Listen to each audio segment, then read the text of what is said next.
Alright, MX vs ATV Supercross. This game is weird. Really weird. Not so much the game itself, more so the situation surrounding it. It's coming hot off the heels of THQ completely folding and all of their assets being sold off, and this is the first title Nordic Games would publish after acquiring the licenses to the series. This game is easily the worst of the mainline games, and today I am going to talk about why. Jumping into the menu, you really wouldn't think anything is amiss. The presentation is really nice and kinda flashy. The background fly-throughs of the stadiums are also a nice touch. Look at that, career mode is even back. Going into the events is where you begin to realize that something is seriously wrong though. Unfortunately, I don't have all the DLC, which sucks because I swore I owned everything, but we are just gonna have to deal with it for now. Anyway, to break it down, this game launched with only 17 tracks, and all of them are Supercross. You can freeride in all 17 locations, which is actually kind of refreshing since the last couple of titles had very little in terms of freeride, and it's the first time since Untamed we got indoor freeride.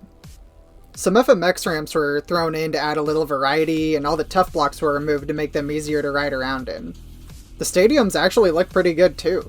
They are well detailed and have really cool looking skyboxes and city skylines, but a couple of them are comedically large. Like, there is an overabundance of floor space here. The arena that was used for the Supercross tracks in Alive are also reused in this game, but they are scaled way up, which does look kinda weird, but they added some buildings on the exterior to make it feel less like a void and more like a stadium in an actual city. Though it may be disappointing that this game has one less track than Alive, which I criticized heavily for its lack of tracks and events, Supercross utilizes DLC to boost its number of tracks not only past Alive, but also past Reflex and Untamed, giving us a grand total of 53 tracks. So when it comes to racing content, the game really doesn't fall short. Unfortunately, I do need to knock it for its DLC use. The Supercross track DLC doesn't come with any new stadiums, making them aesthetically repetitive. The James Stewart compound has been brought forward into the game, though with minimal updates. Granted, you can now race on the Supercross tracks, and it has a nighttime freeride version. We actually got a new event type in the form of rhythm racing. This was such a good idea. I actually really like this event type, and I think it helps this game stand out among the rest. They are all built on the same drag strip, but they gave the courses some different ambiances to make them slightly visually distinct. We also got a freeride exclusive location in the form of Copper Canyon that comes with a few waypoint races, but I'll hold off on that for the Encore video so I'll actually be able to show it off. That and the Encore version is just a more complete package. Ultimately, track selection in this game is pretty good. Definitely better than I remember. The customization unfortunately does not hold up quite as good. Most of the rider customization is just stuff that's been ported over from Alive, along with the base game bike and quad models and components. It appears the OEM bikes also have been ported over from Alive, requiring you to buy them again. Having the customization ported over from Alive sounds like it would be huge, since it had by far the most customization, but Supercross doesn't even have half of the gear count.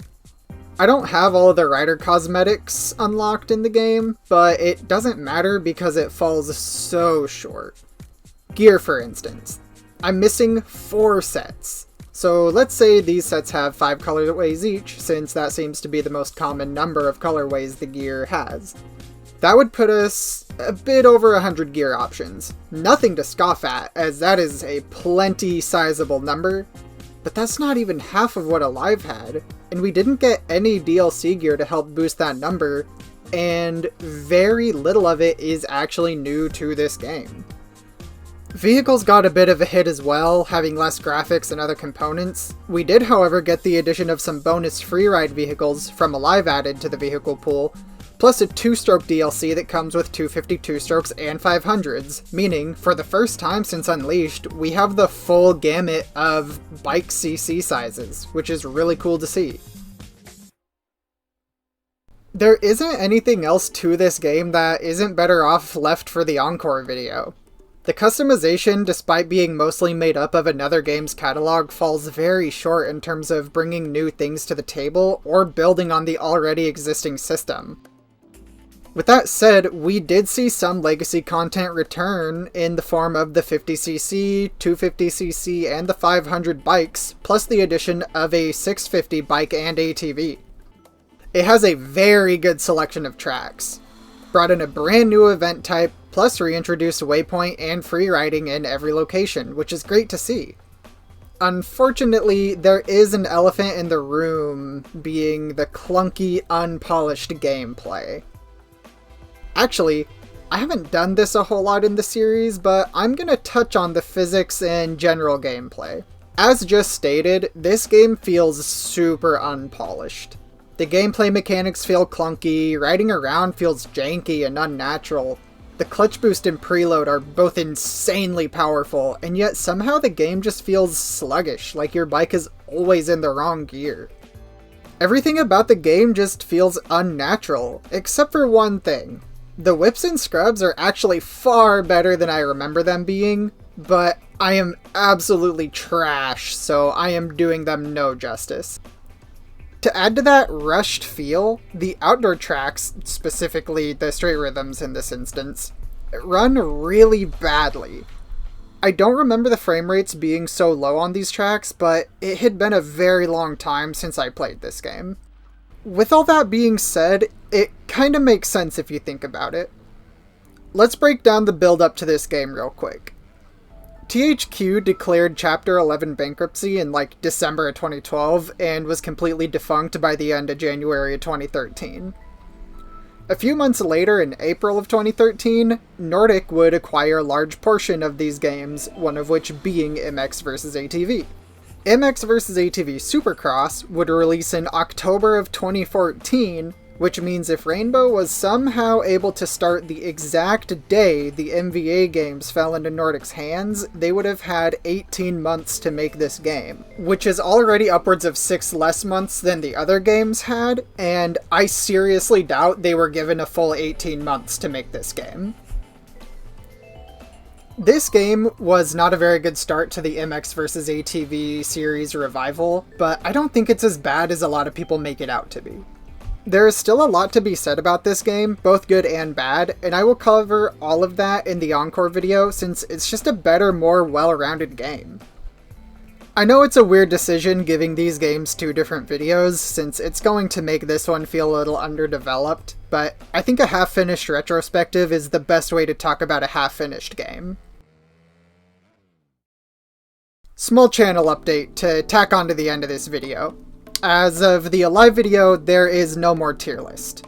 That is the only thing changing going forward in terms of formatting. Structurally, I don't want to change anything.